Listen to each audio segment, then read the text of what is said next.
ہاتھ کا زنا کیا ہے؟ میرے آقا صلی اللہ علیہ وآلہ وسلم نے ارشاد فرمایا قیامت کے دن کچھ ایسے لوگ ہوں گے جن کے ہاتھ حاملہ ہوں گے، جن کے ہاتھوں کو حمل ہوگا۔ اللہ اکبر، کیا رسوائی ہوگی، کیا ذلت ہوگی۔ تنہائی میں ہاتھ سے زنا کرنے والے جوان، تنہائیوں کے اندر بیٹھ کر زنا کرنے والے جوان، کمروں میں چھپ کر زنا کرنے والے جوان، کمروں کے اندر گناہ کرنے سے پہلے ذرا سوچ تو صحیح، جہاں انبیاء موجود ہوں گے، جہاں صحابہ موجود ہوں گے، جہاں اولیاء موجود ہوں گے، وہاں تیرے ہاتھ حمل سے ہوں گے۔ صحابہ کرام کو حیرت ہوئی، اللہ کے حبیب علیہ السلام سے پوچھا حضور ہاتھ حمل سے کیسے ہوں گے اور کس وجہ سے ہوں گے؟ تو میرے آقا علیہ السلام فرماتے ہیں، حدیث پاک کا مفہوم ہے کہ مشت زنی کرنے والے لوگ، یعنی اپنے ہاتھوں سے اپنی زندگی کا سرمایہ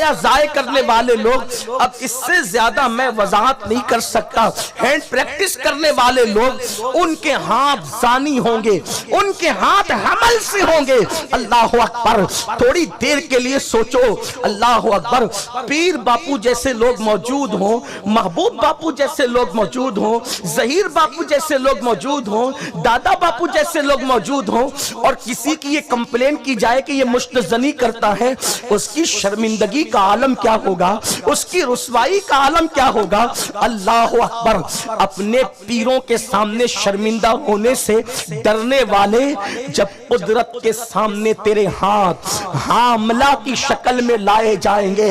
اس وقت تیری آخرت کی تباہی کا کیا ہوگا، تیری آخرت کی بربادی کا کیا ہوگا۔ اللہ اکبر، میرے جوانوں، میں تمہاری منت کرتا ہوں، سرمایہ جوانی گٹروں میں بہانے کے لیے تو نہیں، سرمایہ جوانی ضائع کرنے کے لیے تو نہیں۔ اللہ اکبر، اور یہ کیوں ہو رہا ہے پتہ ہے؟ گندی فلمیں اس راستے پر پہنچاتی ہے، زنا کے مناظر اس راستے پہ پہنچاتے ہیں۔ یہ برائی آج سے 10-20 سال 50 سال پہلے ہمارے سماج میں نہیں تھی، لیکن جب سے آنکھیں آوارہ کر دی گئی، جب سے آنکھوں کو آوارہ کر دیا گیا، جو جی میں آ رہا ہے دیکھ رہے ہیں۔ اللہ اکبر، ہمارے صوفیہ نے تو یہاں تک فرمایا اگر تجھے بکری کا دودھ دونے کی حاجت نہیں ہے،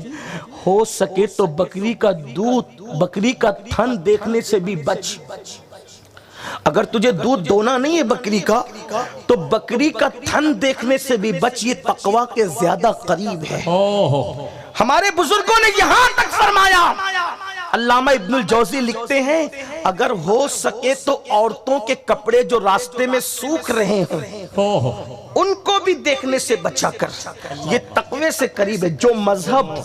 عورت کے سوکھتے ہوئے کپڑے دیکھنے سے بچنے کے لیے تجھے کہتا ہے یہ تقوی سے زیادہ قریب ہے، وہ مذہب اجنبی عورتوں کو دیکھنے کی اجازت کیسے دے سکتا؟ عورتوں پہ پاپ کی نظر ڈالنے کی اجازت کیسے دے سکتا؟ کسی کا کچھ نہیں بگاڑ رہے ہو، اپنی دنیا بھی تباہ کر رہے ہو، اپنی آخرت بھی تباہ کر رہے ہو۔ تو عرض یہ کر رہا تھا، اللہ اکبر، پھر اس کے بعد یہاں تک فرمایا گیا انسان کے ایک قطرے میں لاکھوں بچے پیدا کرنے کی صلاحیت اللہ نے عطا کی ہے۔ تو جب کوئی اپنے ہاتھ سے اپنی طاقت کو ضائع کرتا ہے تو اس ایک ایک قطرے میں جتنے بچے پیدا کرنے کی صلاحیت تھی، وہ سارے بچوں کے قتل کا الزام اس کے سر پہ آتا ہے، جس نے اپنے سرمایہ کو اپنے ہاتھ سے ضائع کیا، ہاتھ سے زنا کیا، مشت زنی کی، اور وہ سارے لاکھوں بچے ایک مرتبہ اگر ایسا کیا تو لاکھوں نہیں بلکہ کروڑوں کی تعداد میں پہنچ جائیں گے۔ جو سائنس پڑھتے انہیں پتا ہے،